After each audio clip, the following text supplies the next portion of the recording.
Pada part ke-23 diambil dari light novel bab 66 sampai dengan 68. Bagaimana itu? Ini bagus, Pak. Aku tidak setua itu. Dipanggil, Pak, pada usia 15 tahun itu kasar. Tuan benar. Jin tersenyum canggung dan mengangkat bahu. Mereka membeli es krim untuk gadis dengan boneka naga. Meskipun melihatnya dengan senang hati memakan suguhan dingin itu lucu. Bagaimana kita menghadapinya? Saat mengevaluasi situasi, Murakan menjadi tegang dan mengepalkan tinjunya. Gilly sangat marah, ekspresinya sedingin batu. Namun, setiap kali gadis kecil itu menatapnya, dia tersenyum cerah. Untungnya, hanya seorang gadis kecil yang menyaksikan transformasi Murakan. Untunglah, bagaimana jika itu sekelompok orang dewasa dan bukan anak kecil? Keluarga Zipfels akan segera memberiku hadiah. Murakan belajar dari pengalaman ini. Memang, manusia sering tidak peduli dengan urusan orang lain, tetapi dia berjanji untuk berhati-hati saat bertransformasi. Jin menghela nafas saat dia menatap Murakan yang membungkuk yang disiksa dengan rasa bersalah. Sial, seburuk apapun bagi kita, lebih buruk baginya. Lagi pula, dia adalah naga hitam besar yang tidak perlu peduli dengan tatapan orang. Sudah 5 tahun sejak dia memecahkan peti mati kaca di ruang bawah tanah Kastil Storm. Emosi Murakan tidak berubah bahkan dari sebelum tidurnya 1000 tahun yang lalu. Meskipun dia ingin menyebabkan pemusnah massal, dia dengan sabar menahan keinginannya dan menyesuaikan dengan perilaku yang diharapkan Jin darinya. Tidak termasuk beberapa momen gaduh di Kastil Badai dan Taman Pedang, naga bayangan itu menekan emosinya dengan baik. Jika saya memikirkannya seperti itu, saya agak menyesal. Jin membeli lebih banyak es krim dan memberikannya pada Murakan. Tanpa sepatah kata pun, Murakan menerima suguhan itu dan tersenyum. Gilly tertawa terbahak-bahak. Tidak menyadari apa yang terjadi, gadis kecil itu menyeringai. Lalu apakah pria itu bukan kucing? Ya, kurasa Euria melihat sesuatu. Euria tidak melihat sesuatu. Orang itu adalah kucing. Kamu bukan kucing. Kamu suka kucing. Jin dan teman-temannya sedang duduk di bangku, memperhatikan anak lucu itu makan es krim. Namanya Euria. Euria, apakah kamu tahu jalan pulang? Tidak, Euria tidak tahu. Mereka mendengarkan ceritanya dan menyimpulkan bahwa orang tuanya kehilangan dia di keramaian, dan dia bertemu Jin saat berkeliaran di jalanan. Jadi, ketiganya memutuskan untuk mencari orang tua anak itu. Lagi pula, mereka tidak memiliki tujuan langsung. 20 menit berlalu, dan orang tua anak itu tidak pernah muncul. Tuan muda, bukankah sebaiknya kita membawanya ke penjaga di garnisun terdekat? Secara teknis, kami tidak berkewajiban untuk menyelesaikan masalah ini. Itu bagus. Apakah kamu menghabiskan es krim kamu? Begitu dia mendengar, penjaga, Euria mengerutkan kening. Saya tidak suka di sana. Membuat ibu lelah. Garnisun membuat ibumu lelah? Ya, tempat itu membuat ibu sangat lelah. Pada saat itu, sejuta pikiran melintas di kepala mereka. Apakah dia dieksploitasi? Apakah ibunya seorang kriminal? Tidak banyak interpretasi dari kata-kata gadis itu. Setelah sedikit berpikir, mereka masih setuju bahwa membawanya ke penjaga adalah kesimpulan terbaik. Euria cemberut, lalu menerima nasibnya. Anak yang sangat baik, Tuan Muda. Ada saat di mana Tuan Muda juga. Sudahlah, haha. Menemukan jalan menuju garnisun tidaklah sulit. Sesuai dengan namanya, kota bebas tidak memiliki siapapun yang takut pada orang luar. Garnisun itu tampak rapi, dengan tulisan, Kota Bebas Angkatan Pertahanan Pusat Tikan, tertulis rapi di dinding putih. Jin menyukai kehadiran kekuatan pertahanan pusat. Apapun masalah yang ada, menangani masalah di organisasi besar lebih mudah. Pasukan pertahanan pusat Tikan. Bagaimana kami bisa membantu kamu? Oh, anak ini. Oh, itu Euria. Hei, teman-teman, bawa ketua. Apakah kamu mengenal gadis ini? Haha, lebih dari sekedar tahu. Dia putri kepala desa. Euria, yang tampaknya membenci garnisun, diperlakukan seperti seorang putri. Jadi itulah yang dia maksud ketika dia mengatakan bahwa garnisun membuat ibunya lelah. Mereka bertiga tersenyum bersamaan. Hei, bocah, kamu berani membodohi Murakan yang agung? Aku tidak membodohimu, pria kucing. Aku bilang aku bukan kucing. Seorang wanita jangkung berjalan ke arah mereka. Dia tampak setidaknya 2 meter dengan bahu lebar dan memiliki bekas luka pisau di mata kirinya. Tidak mengherankan jika dia mengoperasikan beberapa organisasi gelap seperti Tesing, tetapi dia mengenakan seragam militer. Sulit untuk melewatkan lencana, kepala yang mencolok. Wanita itu memeluk Euria sebelum mengangkatnya. Haha, Eura, buruku, buruku. Ibu ingat dia memiliki beberapa pekerjaan yang harus dilakukan. Jadi aku bergegas kembali dan tanpa sengaja melupakanmu. Tidak apa-apa, tentu saja tidak apa-apa. Orang-orang di kota ini tahu bahwa jika mereka mengganggumu, mereka akan pergi ke dunia langit, atau mereka tidak akan pernah melihat langit lagi. Dia melemparkan lelucon kekerasan di depan anak berusia 5 tahun, tetapi kata-katanya dipenuhi dengan cinta dan kasih sayang. Ketiga penonton kehilangan kata-kata. Kalian membawa euria. Permintaan maaf saya. Saya Kepala Pertahanan Tikan, Alisa Betzer. Mereka bertukar jabat tangan. Wisatawan, saya mengerti. Sepertinya saya sedikit ceroboh karena saya tahu bahwa warga mengenal euria dengan baik. Tidak apa-apa. Ini melegakan bahwa dia putri kamu. Kami khawatir akan membutuhkan waktu lebih lama untuk menemukan orang tuanya. Oh, sepertinya kamu juga makan es krim. Euria, pastikan untuk berterima kasih kepada mereka. Anak yang baik. Bagaimanapun, terima kasih banyak. Bagaimana saya bisa membalas budi? Jika ada penginapan bagus di dekat sini, akan sangat bagus jika kamu bisa merekomendasikan beberapa. Kami baru saja tiba. Oh, tempat tinggal. Tunggu, Euria, apa yang kamu katakan? Bisikan. Alisa membungkuk dan meminjamkan telinganya ke Euria, yang kemudian mulai berbisik. Alisa berpikir sejenak, menulis sesuatu di secarik kertas, mencapnya, dan menyerahkannya pada Jin. Itu adalah surat sederhana.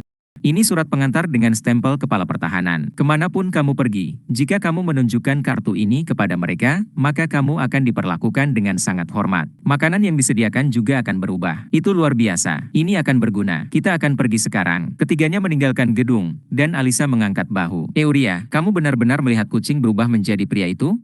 Tapi mereka tidak mau membaginya. Jadi kurasa mereka tidak memberitahumu. Alisa menepuk kepala Euria. Baiklah, setiap orang memiliki rahasianya masing-masing. Dan kemudian dia berpikir, transformasi, hanya naga yang bisa melakukan itu. Dan tidak mungkin Euria berbohong. Aku harus bertanya pada Kashmir. Kekuatan operan Kepala Pertahanan Tikan di luar dugaan mereka. Jin memilih penginapan termewah di pinggiran kota. Ketika dia menunjukkan kartu pas ke resepsionis, karyawan dipanggil untuk mengawal mereka, dan semua jenis layanan didiskon. Selain itu, mereka ditawari kamar paling mewah tanpa reservasi. Jin, Murakan, dan Gilly akhirnya bisa beristirahat dengan nyaman. Wow, kami hanya mengalami perawatan seperti ini di Hubhester. Bukankah nepotisme itu hebat? Tempat tidur empuknya bagus? Nah, ruang hidup kita perlu lebih seperti ini. Tempat kami diyakin sangat menyebalkan. Saya memiliki perasaan yang baik tentang tempat ini, melihat kekayaan besar yang kami dapatkan segera setelah kami datang. Ya ampun, koktail dan tumis udangnya enak. Tuan muda, rasakan. Bisakah kita memesan lagi? Ya ampun, Gilly. Tidak perlu bertanya. Pesan saja lebih banyak. Kunjungan mereka terasa seperti perjalanan liburan. Ini baru. Ketiganya telah bersama sejak hari-hari mereka di Kastil Storm. Tetapi ini adalah pertama kalinya mereka mengalami keramahan semacam ini. Gilly tampaknya sangat bahagia, karena dia terus-menerus bernyanyi dan menyenandungkan sebuah lagu. Melihatnya memanjakan diri dengan barang-barang mewah, Jin merasa kasihan. Dia sangat menyukai barang ini. Begitu dia menjadi wanita yang adil, dia terjebak dengan saya. Tidak ada waktu untuk bermain, tidak ada waktu untuk dirinya sendiri. Dia tidak akan membuat Gilly mengalami ini di kehidupan sebelumnya. Faktanya, dia tidak akan membuat siapapun di klan mengalami kekurangan hina semacam ini. Bahkan jika mereka bukan Rankandel berdarah murni. Apakah gaya hidup ini benar-benar untuk Gilly? Apakah benar membiarkan dia menjalani hidupnya dari sini? Untuk sesaat, dia mempertimbangkan untuk melepaskan Gilly. Gilly, ya, tuan muda. Apakah kamu pernah menyesal menemaniku? Gilly menghentikan senandung dan gerakannya dan menatap Jin. Dia tahu persis mengapa dia mengajukan pertanyaan ini. Tidak sekali dalam hidupku. Sukacita semacam ini tidak ada artinya jika tidak dihabiskan bersama kamu, tuan muda. Oh, termasuk Tuan Murakan. Padahal, dia terkadang menyebalkan. Pada catatan itu, izinkan saya bertanya, Strawberry Pie, mengapa kamu tetap terjebak pada Rankandels? Kamu tidak mencari harta karun seperti Emma, kamu juga tidak menginginkan kekuasaan politik. Jin bersyukur bahwa Murakan bergabung dalam percakapan. Dia tidak tahu bagaimana harus menanggapi tanggapan mengharukan dari Gilly. Itu, apakah saya menangkap sesuatu? Atau apakah kamu merasa berhutang budi pada klan seumur hidup? Dedikasi kamu pasti memiliki motif tersembunyi. Bolehkah saya berbagi tentang topik ini di lain waktu? Kapan kau akan memberitahu kami? Pai Strawberry, ketika saya menjadi tua dan pikun, mungkin itu tidak terlalu jauh di masa depan. Saya bisa menunggu sampai saat itu, tetapi kamu harus memberitahu kami alasannya. Gilly menganggap jawaban itu sebagai lelucon, tapi Murakan menganggapnya serius. Berbicara secara realistis, beberapa dekade hidupnya tidak berarti apa-apa bagi Murakan.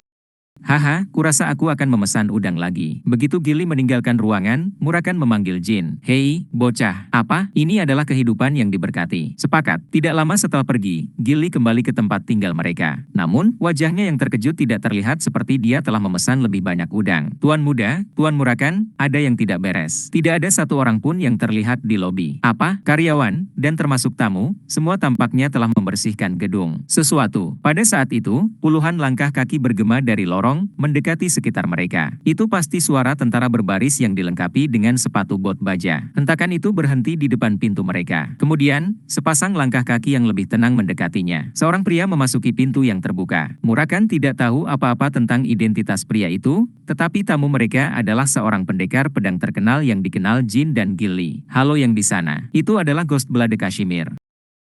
Bertemu Kashmir adalah tujuan utama mereka datang ke Tikan. Namun, mereka berjuang untuk menemukan cara untuk bertemu dengannya. Tetapi untuk berpikir bahwa dia akan datang langsung ke depan pintu mereka. Pergantian kejadian yang cukup tak terduga. Apa ini? Secara alami, Jin melangkah di depan Gilly dan Murakan. Kashmir berskamur di ambang pintu dan mengangkat bahu. Sulit untuk melewatkan pedang di pinggangnya. Itu adalah pedang melengkung yang membantai ratusan lawan kuat sebelum pemiliknya diberi nama Ghostblade. Astaga, apakah saya mengganggu istirahat damai kamu? Murakan, yang geli dengan situasi itu, menyengir. Jin memikirkan mengapa Kashmir mendatangi mereka. Tidak mungkin dia tahu tentang bisnis kita di Akin. Sepertinya kepala pertahanan membocorkan lokasi umum kami, dan pemilik penginapan melihat kartu kami dan menghubunginya. Tapi kenapa? Mereka baru saja tiba di Tikan dan baru berada di kota selama 2 jam. Mereka tidak melakukan sesuatu yang khusus, hanya menghabiskan waktu tenang yang berkualitas. Tidak ada alasan bagi Kashmir untuk tertarik pada mereka. Kemudian dia ingat pertemuan mereka dengan Euria. Kecuali kalau, bagaimana jika Euria memberitahu Alisa tentang transformasi Murakan, dan mengetahui bahwa transformasi adalah kemampuan yang hanya dimiliki naga. Alisa melaporkannya ke Kashmir.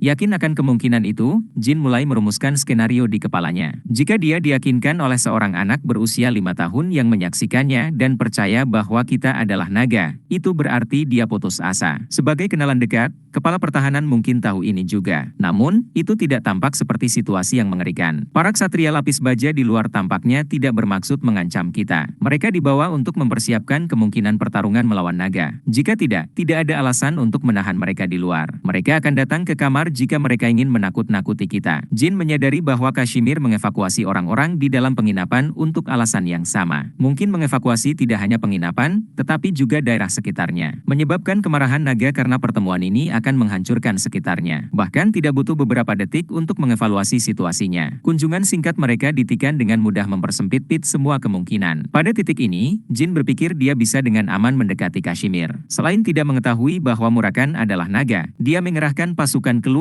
dan mengevakuasi semua orang. Persiapannya sangat rapi. Namun, dia membuat satu kesalahan kecil. Ya ampun, pantatku. Kamu jalang. Kamu berbicara seperti itu kepada saya. Apakah kamu tahu siapa saya? Apa? Sangat menyebalkan. Kamu pikir dunia ini begitu mudah hanya karena kamu memiliki senjata keren di pantat kamu dan beberapa preman untuk diseret? Kashmir tidak menyapa mereka, lebih khusus lagi, Murakan, dengan hormat. Murakan terus melontarkan sumpah serapah dan makian, dan Kashmir terkejut. Itu adalah fakta yang diketahui secara luas bahwa naga tidak memiliki kepribadian terbesar. Kashmir seharusnya tahu ini, tapi dia hanya menyapa Murakan dengan acuh tak acuh. Meskipun dia adalah pangeran yang jatuh, apakah sikapnya karena dia telah menjadi bagian dari keluarga kekaisaran Vermont? Bagaimanapun, Murakan berada di pihak yang lebih baik di antara naga jahat. Kamu pikir kamu siapa? Mengacaukan suasana hati yang baik. Aku bertanya padamu, bajingan. Apakah kamu tahu siapa saya? Jawab aku. Saya tidak tahu. Profil tampan Kashmir hancur saat dia menjawab Murakan. Dia sepertinya sangat terkejut. Pada saat itu, dia yakin bahwa Murakan adalah naga. Kalau tidak, dia tidak akan berdiri diam seperti orang-orangan sawah. Setelah dipermalukan secara brutal. Oh, apakah ada segumpal emas yang tersangkut di tenggorokanmu? Kamu masih tidak berbicara, kamu anjing tolol. Ayo, bawa pantatmu ke sini. Orang-orang sepertimu butuh pemukulan yang bagus untuk mendapatkan pikiran yang benar. Meskipun menyuruh Kashmir untuk datang kepadanya, Murakan menginjak pria lain. Kashmir menggigil ketakutan saat dia perlahan mundur. Jin ingin tertawa melihat pemkamungan itu. Murakan, tenanglah, santai, jangan khawatir tentang itu. Jin dengan lembut menghentikan Murakan. Naga itu kemudian berdiri diam, mata tertuju pada Kashmir. Dia akan memutar rahang lawannya beberapa kali jika dia tidak dihentikan. Ada 3 alasan mengapa Murakan kesal. Alasan terbesar adalah karena dia membuat strawberry pie-nya yang malang merasa terancam, dan kemudian perpecahan di antara dia mengganggu kedamaian mereka dan kurang menghormati. Hampir tidak bisa bernapas, Kashmir berdeham. Permintaan maaf saya. Sepertinya saya kurang ajar. Saya tidak bermaksud untuk memperparah kamu, jadi tolong, saya dengan rendah hati meminta pengampunan kamu. Tuan Ghostblade Kashmir. Maafkan aku, tapi kau tahu siapa aku? Bagaimana saya tidak? Saya sudah lama ingin bertemu dengan penguasa Tikan yang agung. Sikap Jin jauh lebih tenang daripada Murakan. Kashmir menjernihkan pikirannya dan menghindari tatapan Murakan. Aku tidak tahu bahwa kamu tiba-tiba akan berkunjung seperti ini. Mungkin karena kucing tertentu? Mendengar ini, Kashmir mendapatkan kembali ketenangannya dan ketajaman matanya. Dia mengatasi traumanya ketika dia ingat untuk apa dia awalnya datang. Dan namamu? Ini Jin Rankandel. Tanpa ragu, dia menyebut nama aslinya. Gili, yang berdiri di belakangnya, menutup mulutnya. Murakan juga sedikit terkejut. Seseorang yang mengidentifikasi diri sebagai pewaris Rankandel adalah peristiwa di luar kendali mereka, tetapi mengungkapkan identitasnya sendiri seharusnya dihindari dengan cara apapun. Tentu saja, yang paling terkejut adalah Kashmir. Jika kamu menghadiri perjamuan belum lama ini, maka aku yakin kita akan bertemu sebelumnya. Senang bertemu dengan kamu, Tuan Kashmir. Kashmir sedikit tersenyum. Jadi dia Jin Rankandel. Setelah mengungkapkan pria itu sebagai naga, bocah itu baru saja mengungkapkan dirinya sendiri. Apakah ada kasus di mana Rankandels dan naga bergaul? Menurut pengetahuannya, itu tidak mungkin. Sejak zaman kuno, naga hanya menjalin hubungan dengan penyihir yang memiliki kontrak dengan dewa atau memiliki kemampuan khusus. Pria sembrono itu adalah naga. Pidato dan nadanya seperti preman gang belakang, tetapi tekanan dan ancaman sesaat yang dia berikan sangat besar.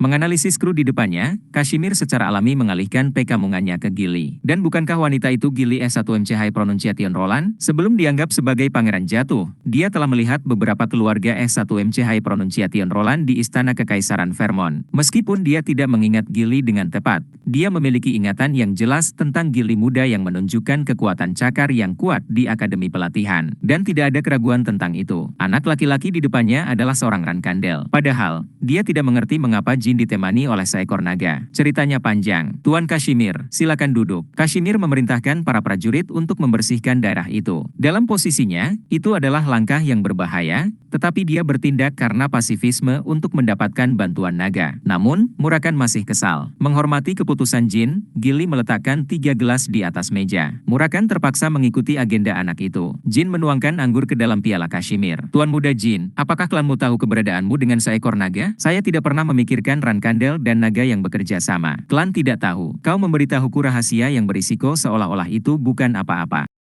Karena kamu baru saja mengirim tentaramu pergi. Jika hal-hal tidak berjalan seperti yang saya rencanakan, dan tergantung pada hasil percakapan ini, kami bisa menyingkirkan kamu. Kashmir berasumsi bahwa Jin sedang berkamu dan tertawa canggung. Kurasa kita tidak memberi cukup es krim pada Euria. Jika kami tahu ini akan terjadi, kami akan membelikannya barang yang lebih baik. Saya kira Sir Kashmir dan Alisa benar-benar mempercayai Euria. Melihat bahwa kamu bertindak berdasarkan cerita anak yang tampaknya palsu. Dan karena Tuan Muda Jin berbagi rahasia-rahasia, aku juga akan membagikannya. Euria adalah putriku. Tidak ada alasan bagiku untuk tidak mempercayainya. Kashmir terlihat kuat, tapi dia jelas kurang dibandingkan dengan Alisa. Namun, membayangkan keduanya bersebelahan, mereka terlihat serasi. Tidak, itu tidak penting sekarang. Jin mengangguk dan terus berbicara, saya belum pernah mendengar berita tentang Sir Kashmir memiliki seorang putri. Seolah informasi itu tidak cukup, Kashmir menambahkan kata-katanya. Dan putriku dikontrak dengan Asmil. Dengan Asmil, maksudmu? Ya, Dewa Penglihatan, Asmil. Jin akhirnya mengerti kenapa Kashmir dan Alisa mempercayai cerita absurd Euria. Siapapun yang mengontrak Dewa Penglihatan tidak akan pernah melihat sesuatu. Tidak ada yang namanya halusinasi bagi mereka. Saya pikir rahasia saya memiliki bobot yang setara dengan milik kamu. Putriku dikontrak dengan Asmil. Mengungkap kebenaran seperti itu membutuhkan keberanian yang besar. Kontraktor Asmil tidak hanya memperoleh mata absolut yang memungkinkan mereka melihat kebenaran di balik segalanya, tetapi juga mata melihat segalanya yang memungkinkan mereka melihat visi masa depan. Semua penguasa dan pemimpin di dunia mencari orang yang mengontrak Asmil dengan harapan dan keserakahan menghindari ketidakpastian masa depan. Itulah sebabnya sebagian besar kontraktor Asmil disalahgunakan dan dimanfaatkan menjalani sisa hidup mereka dalam kesengsaraan. Terutama dengan ekstremitas tindakan Ziegfels dan keluarga Kekaisaran Vermont. Semua orang tahu bahwa mereka ingin membuat kontraktor tetap di sisi mereka dengan segala cara. Tunggu, kau bajingan. Jika anak itu adalah kontraktor As, lalu di mana naganya? Saya tidak merasakan kehadiran naga di kota ini. Sudah diketahui bahwa naga As merawat para kontraktor dengan sangat baik. Terlibat dalam percakapan, Murakan duduk di kursi yang menenangkan suasana. Menggabungkan kata-kata naga dengan gambaran Euria yang memegang boneka naga, Jin akhirnya menyimpulkan mengapa Kashmir mendatangi mereka. Untuk beberapa alasan, naga itu menghilang. Itu sebabnya dia segera datang ke sini setelah mendengar kehadiran naga lain. Wajah Kashmir meredup. Naga penjaga Euria tiba-tiba menghilang sekitar setahun yang lalu. Saya pikir keluarga Kekaisaran Vermont atau Ziegfels yang bersalah, tapi itu hanya firasat. Naga bodoh macam apa yang akan diculik begitu saja? Setidaknya berbicaralah yang masuk akal. Murakan terdiam, lalu matanya melebar. Tunggu, sudah setahun, dan putrimu adalah 5. Memang, Kashmir menundukkan kepalanya, memegang ekspresi putus asa dan melankolis saat dia memikirkan hari dia kehilangan temannya dan membuat boneka untuk putrinya untuk memperingati mereka. Tapi saat ini, kehilangan seorang kenalan adalah kekhawatiran Kashmir yang paling kecil. Kalau begitu itu berarti putrimu terus-menerus melihat ke masa depan. Seorang kontraktor muda tidak dapat mengontrol kemampuan mereka tanpa naga mereka. Astaga, dia mungkin melihat transformasiku dari sebuah penglihatan. Maaf, Euria terus-menerus melihat ke masa depan. Manusia yang sangat kecil sepertimu tidak akan mengerti. Menyaksikan masa depan menimbulkan begitu banyak ketegangan mental, bahkan untuk seekor naga.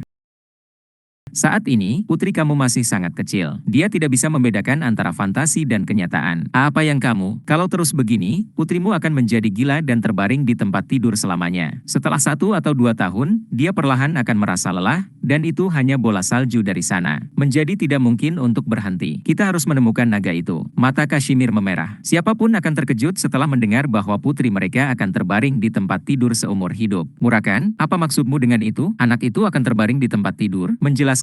Dada Jin terasa berat. Dia merasa perutnya tenggelam memikirkan nasib buruk bagi seorang anak kecil yang tidak bersalah. Kalian manusia berpikir bahwa kewaskitaan itu ajaib dan luar biasa, tetapi itu hanya satu sisi mata uang. Saat kamu membuat kontrak dengan Asmil, kamu kehilangan kemampuan untuk mengubah masa depan. Murakan terus menjelaskan prinsip sebab akibat. Jika seseorang melihat masa depan, mereka harus mengikutinya. Apapun yang terjadi, ketika kamu mulai bertindak menentangnya, Asmil akan mulai mengutuk kamu. Meskipun mereka ingin mengubah tindakan, proses berpikir, atau keputusan mereka berdasarkan masa depan, kontraktor Asmil harus mematuhi nasib mereka.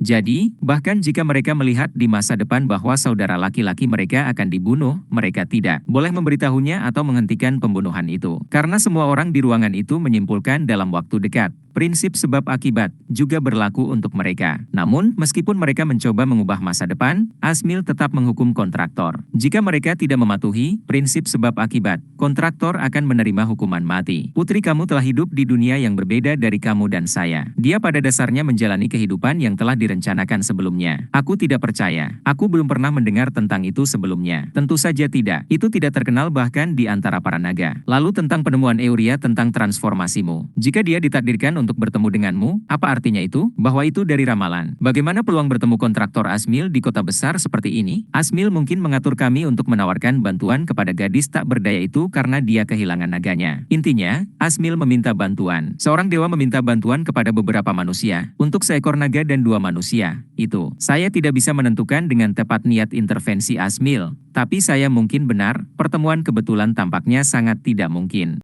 Kashmir terdiam, menggelengkan kepalanya, dan Jin memikirkan gadis kecil itu. Mata maha melihat yang bisa melihat ke masa depan, dan mata mutlak yang bisa melihat kebenaran di balik segala sesuatu di dunia. Memanggilku, Tuan. Apakah dia melihatku sebelum aku mundur? Sekarang dia memikirkan kemungkinan itu, merinding merayapi seluruh tubuh Jin. Bagaimanapun, kita harus menemukan naga itu dan mengembalikannya ke sisinya. Great Dragon, dia tidak dikenal oleh dunia, tapi aku adalah pemimpin dari agen perantara informasi, Seven Colored Paacok. Kami memiliki banyak pekerja terampil, tetapi selama setahun terakhir, kami tidak menemukan berita tentang naga penjaga Euria. Merak 7 warna adalah milikmu. Aku bisa mengerti kenapa Asmil mengacaukan dunia kita. Kami datang ketikan untuk menggunakan informasi merak 7 warna. Bagi Kashmir, kata-kata Murakan seperti seberkas cahaya menembus langit mendung. Alih-alih hanya meminta bantuan tanpa kompensasi dari naga, dia bisa menawarkan jasanya untuk berhasil menyegel kesepakatan. Berdebar, Kashmir berlutut dan menundukkan kepalanya. Naga Agung, dengan rendah hati saya mohon bantuan kamu. Aku akan melakukan apapun untuk putriku. Saya bahkan akan menawarkan kamu keseluruhan dari merak 7 warna.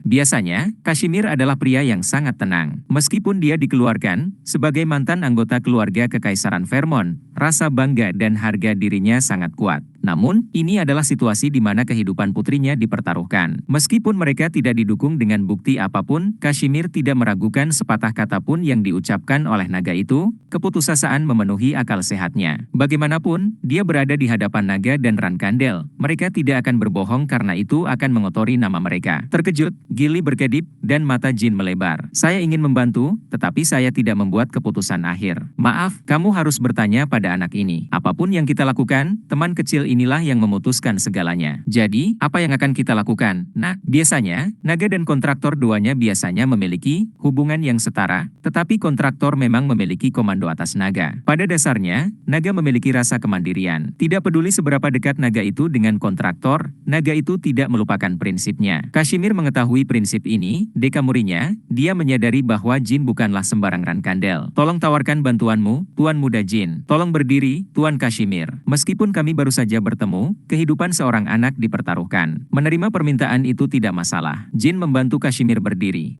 Mata pria itu dipenuhi air mata. Jin bisa merasakan kecemasan dan frustrasinya. Tuan Kashmir, saya mengerti bahwa kamu gugup, tetapi mari kita tetap tenang. Mulai hari ini, kita akan mencari naga penjaga Euria. Pasti ada cara untuk menemukannya. Aku akan selamanya berhutang budi, Tuan Muda. Perjumpaan berlangsung sangat lancar. Jin bahkan tidak perlu mengungkapkan mahakarya artefaknya, dia juga tidak perlu mengakses air mancur mana yang bahkan tidak dia miliki. Mereka bisa bekerja sama dengan Kashmir dan Merak Tujuh Warna. Tapi itu bukan pergantian peristiwa yang menyenangkan. Tak seorang pun akan menemukan kegembiraan dalam pencarian dengan kehidupan seorang gadis kecil di telepon. Jika Merak Tujuh Warna tidak memiliki apa-apa, maka kita harus mengkamulkan kecerdasan Rankandels atau Zipfels. Tapi karena dia sedang dalam misi untuk menjadi pembawa bendera sementara, dia tidak bisa meminta bantuan dari klannya. Dalam situasinya saat ini, dia ingin melanggar beberapa aturan, tetapi aturan itu tidak akan membantunya dengan cara apapun. Tuan Kashmir, kamu mengatakan bahwa kamu mencurigai Zipfels atau keluarga Kekaisaran Vermont menculik naga penjaga Euria. Apa yang kamu maksud dengan itu? Kamu mengatakan bahwa itu hanya firasat.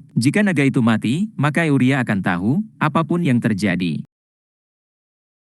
Hanya klan Zipfel dan keluarga Kekaisaran Vermont yang mampu menculik seekor naga tanpa jejak. Dia tidak salah. Banyak jenis sihir yang berbeda diperlukan untuk menculik seekor naga. Untuk klan berbasis infanteri dan ilmu pedang seperti Rankandels, melakukan kejahatan seperti itu bukan tidak mungkin, tetapi itu akan meninggalkan bukti pertempuran. Tanggal yang diduga dari penghilangan adalah 2 Agustus 1794.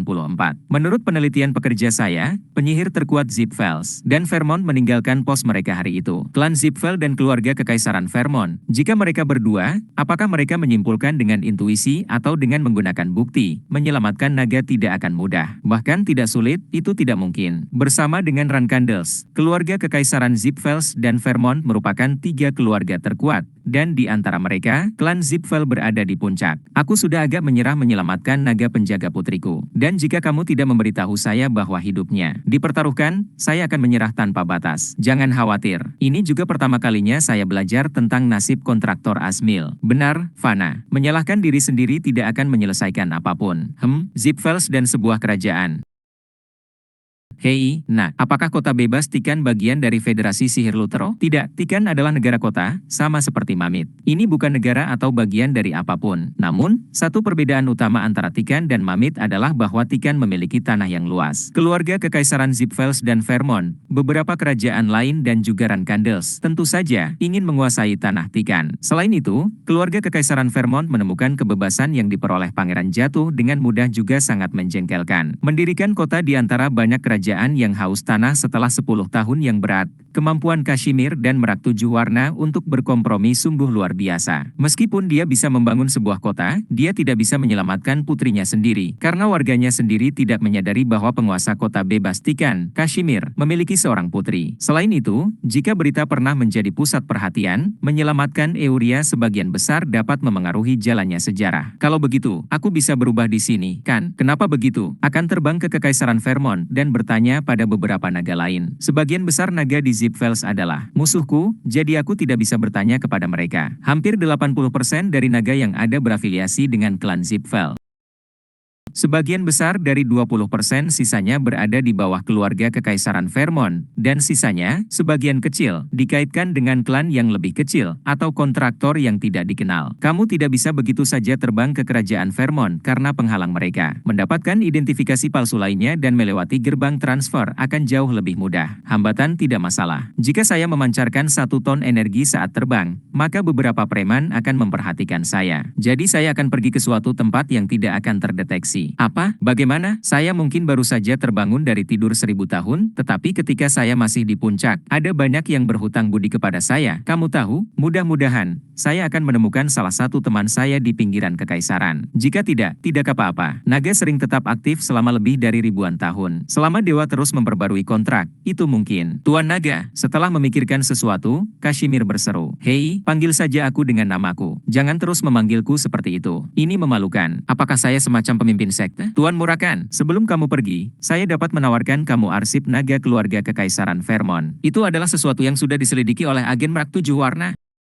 Ah, benarkah? Lalu buru-buru ke sana dan bawa ke saya. Saya sangat menantikan kemitraan kami. Mari berharap saya melihat nama yang familiar. Ya Pak, tolong tunggu sebentar. Hei, tunggu. Murakan menghentikan Kashmir di pintu. Sebelum kamu pergi, aku akan memberitahumu dua hal. Pertama, mulai hari ini, putri kamu akan menghabiskan waktu yang melelahkan. Setiap hari, buat dia bermain sampai matahari terbenam. Setiap kali dia bangun, buat dia terus-menerus membuang waktu. Jadi dia tertidur lelap. Beberapa lama dia harus melakukan ini, sampai kita menemukan naga penjaganya. Dapatkan badut atau penghibur atau sesuatu. Kamu harus menghibur dia keluar dari pikirannya. Setiap kali dia lelah, kekuatan Asmil secara alami menjadi lebih lemah. Semakin lemah kekuatannya, semakin aman Euria. Maka akan ada kemungkinan lebih tinggi dia tidak akan melihat masa depannya dan tidak perlu menjalaninya. Meskipun dia berada pada usia di mana dia tidak bisa membedakan antara masa kini dan masa depan serta fantasi dan kenyataan, jika dia melihat masa depan yang mengejutkan, maka tindakannya akan terpengaruh. Dan begitu dia mencapai titik itu, dia akan berada dalam bahaya besar. Namun, mungkin saja dia bisa menafsirkan masa depan hanya sebagai salah satu mimpinya.